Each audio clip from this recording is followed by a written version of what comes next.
The Maya International School aims to bring holistic learning as per new education policy, focus on practical-oriented syllabus and centric skill development in the classroom environment. New campus at Dwarika Nagar in front of Greenland Marriage Garden. नमस्कार, बहुत स्वागत है आपका Vindhya times में। मैं हूं आपके साथ स्वाति। रीवा के सिमरिया से कांग्रेस विधायक अभय मिश्रा आज एसपी कार्यालय पहुंच एसपी को ज्ञापन सौंपते हुए पुलिस व प्रशासन पर गंभीर आरोप लगाए। उन्होंने कहा कि रीवा को लोग कोरेक्स सिटी के नाम से जानते हैं क्योंकि यहां सबसे ज्यादा कोरेक्स बेची जाती है। उन्होंने कहा कि पुलिस के संरक्षण में ही यहां अवैध कारोबार फल फूल रहे हैं। सिमरिया में बाजार बैठकी के नाम पर गुंडे बदमाश मनमाना वसूली कर रहे हैं। कई बार कलेक्टर को शिकायत की गई लेकिन कोई भी सुनने को तैयार नहीं है। रीवा में चल रहे अवैध धंधों में प्रशासनिक अधिकारियों के पैसे लगे हुए हैं। सिमरिया विधायक के आरोपों पर रीवा एसपी विवेक सिंह ने कहा कि पुलिस पर आरोपों की जांच कराकर उचित कार्यवाही की जाएगी। सिमरिया विधायक ने आरोप लगाते हुए कहा कि उप मुख्यमंत्री राजेंद्र शुक्ल के चहेतों के द्वारा अवैध वसूली भी की जाती है। इसी कड़ी में आगे कहा कि वह इस संबंध में कई बार कलेक्टर से भी मिल चुके हैं लेकिन किसी प्रकार की कोई कार्यवाही नहीं की जा रही है, जिससे साफ प्रतीत होता है कि प्रशासनिक संरक्षण प्राप्त होने के कारण इस तरह के अवैध कारोबार फल फूल रहे हैं। सिमरिया विधायक अभय मिश्रा ने कहा कि यदि इस पर कार्यवाही नहीं की जाती है तो 29 तारीख को सिमरिया विधानसभा को बंद कर वह अपना विरोध दर्ज करवाएंगे और जनता के साथ आंदोलन करने के लिए बाध्य होंगे। आइए सुनते हैं सिमरिया विधायक अभय मिश्रा के साथ एसपी विवेक सिंह को पूरे मामले पर उनका क्या कुछ कहना है। देखिए, मैं जब चुनाव लड़ा था सिमरिया में तो वहाँ पर बाजार बैठकी के नाम पर विभागीय बाजार बैठकी लगातार 3 महीने मात्र 3,300 रुपये प्रतिदिन फिक्स पैसा जमा हुआ और बैठकी और वसूले जा रहे हैं 60,000। विभाग का जो एक अधिनियम आया उसमें एक और बीच में गजट नोटिफिकेशन आया था कि हर त्रैमासिक और छमाही वहाँ पर जो लोकल सब्जी वाले दुकान वाले हैं उनको राशि बांध दी जाए, लेकिन वहाँ पर स्थानीय अपराधी जिनका लंबा पुलिस ट्रैक रिकॉर्ड है वो कर्मचारियों के जगह पर उनके द्वारा अवैध वसूली व्यापक पैमाने पर की जा रही। सब्जी वाले सब्जी नहीं बेच पा रहे, कुछ वहाँ दूध वाले यादव वहाँ दूध नहीं बेच पा रहे, जो वहाँ से ट्रक गुजरते मार मार के 300-300 रुपये लिए जा रहे हैं।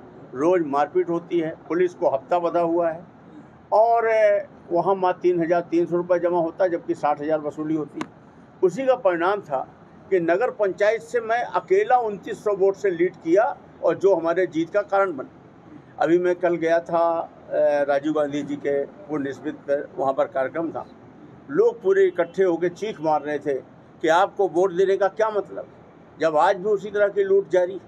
और हमारे यहाँ के उप मुख्यमंत्री महोदय माननीय शुक्ला जी से जुड़े हुए उनके कुछ रिश्तेदार और यहाँ के कुछ आपराधिक तत्व जो उनके साथ रहते हैं उनके द्वारा वहाँ पर अवैध वसूली की जा रही है और प्रशासन का पूरा संरक्षण है। इस मामले में मैं जिला कलेक्टर महोदया से कई बार मिल चुका हूँ, कई बार मैं लिखा पढ़ी कर चुका हूँ, बहुत ज़्यादा पेपर में लिखा हूँ, लेकिन कोई संज्ञान न लिया जा कर के अभी भी वसूली जारी है। सबसे खतरनाक स्थिति ये है, मैं आज से 2-3 महीने पहले दिल्ली गया अपने पर्सनल मैटर में किसी बिजनेस सिलसिले में। उनके साथ कहीं खाना खाने गया तो उनके साथ एक दोस्त थे। हमने उनको परिचय बताया कि मैं मध्य प्रदेश से हूँ, रीवा जिले से हूँ।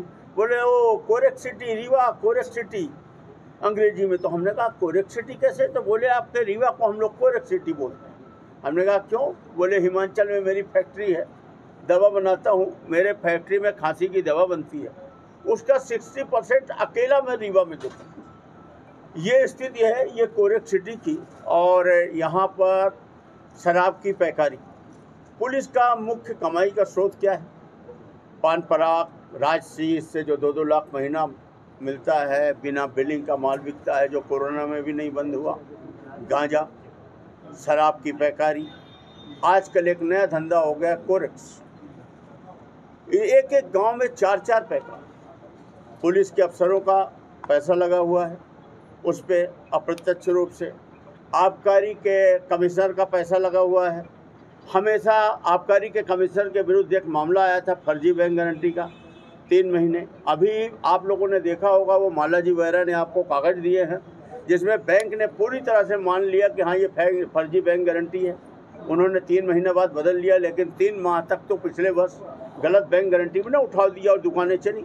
कलेक्टर महोदया क्यों कार्रवाई नहीं करती? क्यों? जबकि एग्रीमेंट कौन साइन करता है? कलेक्टर के हस्ताक्षर से निष्पादित होता है एग्रीमेंट। इससे स्पष्ट प्रतीत होता है कि कहीं ना कहीं कलेक्ट्रेट का, कलेक्टर महोदया का, कलेक्टर ऑफिस का संरक्षण प्राप्त, कार्रवाई न किया जाना। और दूसरी तरफ पुलिस का तो है ही संरक्षण प्राप्त, क्योंकि इन लोगों का पैसा लगा है और एक एक पैकार 15-15, 20-20 हज़ार रुपये एक एक गांव से दे रहे हैं। 5-5 हैं लाख रुपए एक गांव से मिल रहा है। एक थाने को 10 लाख से 15 लाख पैकारों से मिल रहा है। ठेकेदार तो 1.5 लाख देता होगा और 34-2 बनाने का अलग से 80 हज़ार का रेट है।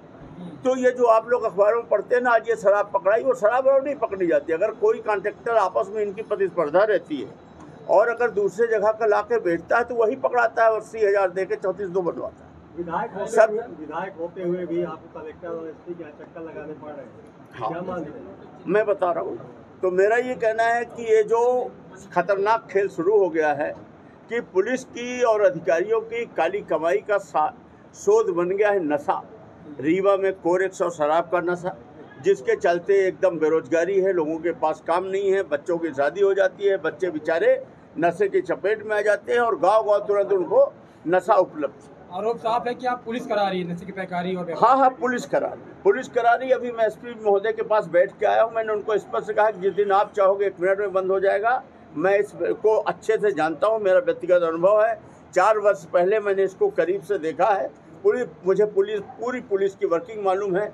नए व्यक्ति को आप समझा सकते हैं, मुझे नहीं समझा। आपने बोला पैसा लगा हुआ कुछ, तो जब आपने करीब से देखा तो आपकी सरकार में भी यही होता होगा। मैं जो आपको बता रहा हूँ बबली जी, मैं किसी वैसे इंटेंशन से नहीं आया हूँ, ना मेरा किसी टीआई से विरोध है, ना किसी से। मैं कुल मिला के इतना चाहता हूँ कि जो ये कोरेक्स और शराब का बहुत ज़्यादा हो गया है, इसको बंद होना चाहिए और मैं अपने क्षेत्र में इसकी बात रखा हूँ। और तीसरा, हमारे यहाँ पेयजल का भारी संकट। पिछले वर्ष भी 5 वर्षों में कोई लास्ट में कुछ हैंडपंपों के स्वीकृति विधायक से चुने हुए जनपद ने दी थी, लेकिन वो हुए नहीं। वो बाद में वो पैसा ट्रांसफ़र हो गया दूसरे कार्यों हेतु। और यात्री प्रतीक्षालय टैंकरों में ये राशि, चाहे सांसद निधि हो चाहे विधायक निधि हो, ये राशि लुटाई गई है और हैंडपंप हुए नहीं। पेयजल का भारी संकट है। माननीय उप मुख्यमंत्री महोदय ने निर्देश दे रखा है कि चूँकि वहाँ भारतीय जनता पार्टी हार गई है, तो अधिकारियों कर्मचारियों को कि वहाँ किसी तरह के काम न किए जाएं। तो जनता पेयजल के लिए त्राही-त्राही की पुलिस अधिकारी के ऊपर आपका तो हाँ बिल्कुल किसका तो शेयर है सर? पैसे में, नशे में आप कह रहे थे तो पैसा लगा हुआ है। हाँ, अधिकारी कराते हैं। तो देखिए, ये यहाँ का कल्चर सा बन गया है। अच्छा। मैं किसी व्यक्तिगत आदमी को टिप्पणी नहीं करना चाहता हूँ।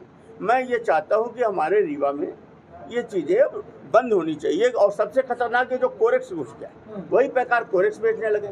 उन्होंने भी एरिया बांट लिया जैसे पैकारों के एरिया बांटते, पुलिस ने ही बैठा के बांट दिया है कि तुम इस एरिया में, तुम इस एरिया में। क्या भाजपा नेता मैं ऐसी हल्की बातें नहीं करना चाहता। मैं तो मेरा तो जो पॉइंट है, मैंने कई बार बातें कही हैं। अब मैं जनता के बीच में कम से कम इतना तो करूं कि उनके साथ खड़ा रहूं। इसके लिए 29 तारीख को सिमरिया बंद करके हम उसमें अपना जो हमारी भूमिका है उसको अदा करना चाह रहे हैं। उस संबंध में हमने इनको पत्र दिया है। अभी कलेक्टर को भी पत्र होगा, अनुविभागीय अधिकारी को भी पत्र दिया है और हम अपना जनता के साथ बैठ के वहाँ अपनी बात को लेके हम लोग आंदोलन करेंगे, क्योंकि हम विपक्ष में हैं। कार्रवाई की बात कही है, हमने सब कुछ बातें कह दी हैं और ये भी बातें कही कि आप एक पाइन टोला में रहने वाला, एक नया तालाब में रहने वाला बेचारा स्वीपर, जो बेचारा बचपन में मान लीजिए 2 या 3 मुकदमा कर दिया गलती से, फिर आज वो अस्पताल में सफाई कर रहा, सफाई कर्मी है। आप ही बताइए, न्याय की बात बताइएगा। आज जैसे ही कोई चुनाव आता है, आप टीआई उनकी लिस्ट भेज देते हैं। वो बेचारे गरीब, उनका लाइन से जिला बदर होता है, हजार लोगों का जिला बदर होता है। मैंने अभी 16 अपराधी बताए हैं, उनका लिस्ट भी मैं लिखित दे रहा हूँ। जो बड़े अपराधी हैं उनका क्यों जिला बदर नहीं होता? क्योंकि वो धंधों में लिप्त हैं, वो टीआई के साथ बैठते हैं, उनकी दोस्ती आ रही है, तो उन लोगों का कभी नाम नहीं आएगा। छोटे छोटे गरीब लोगों से कोरम की पूर्ति की जाएगी और उनको संरक्षण करके उनके साथ भाईचारा बनाया जाए। इन सब बातों को लेकर पुलिस अधिकारी के ऊपर आप सीधा आरोप लगाए हैं कि उनकी मिलीभगत से कोरेक्स की तस्करी हो रही है। कोरेक्स की तस्करी हो रही है। मैंने एसपी साहब से निवेदन किया है कि मध्य प्रदेश, उत्तर प्रदेश और बिहार में रीवा जिला नशेगत अपराध में सर्वोच्च स्थान पर है। और आप हमारे के खिलाफ ये बोला कि पुलिस अधिकारियों के साथ मिलकर ये काम कर रहे हैं तस्कर, तो क्या कहते हैं आप? अभी माननीय विधायक सिमरिया जी आए थे यहाँ पे और उन्होंने एक पत्र दिया है और उसमें उन्होंने ये भी बोला है कि कुछ आरोप उसमें लगाए हैं पुलिस और बाकी कुछ विभागों पे, और उसमें जो उन्होंने बताया है कि कहीं ना कहीं पुलिस की संलिप्तता शराब के उसमें है और कहीं ना कहीं कोरेक्स में भी प्रभावी कार्रवाई नहीं हो रही है। तो इसको लेके उनको आश्वस्त किया गया है कि कहीं से भी संलिप्तता नहीं रहेगी पुलिस की, अगर कहीं पाई जाती है तो उसमें कार्रवाई की जाएगी। लगातार कोरेक्स पे हम कार्रवाई करते जा रहे हैं और कहीं पे भी इस प्रकार से अवैध काम होंगे उनके खिलाफ कार्रवाई लगातार की जाएगी। कहा है सर कि कारोबारी जो नशा क्या कर रहे हैं उनके साथ पुलिस का शेयर है, तो क्या इसकी जाँच की जाएगी? कौन निश्चित रूप से जांच की है। पहली चीज़ तो क्या शेयर जो लगाया गया आरोप वो सही है कि नहीं है, वो सही चीज़ जांच की जाएगी और यदि कुछ पाया जाता है तो उसमें कार्रवाई की जाएगी। The Maya International School aims to bring holistic learning as per new education policy, focus on practical-oriented syllabus and centric skill development in the classroom environment. New campus at Dwarika Nagar in front of Greenland Marriage Garden.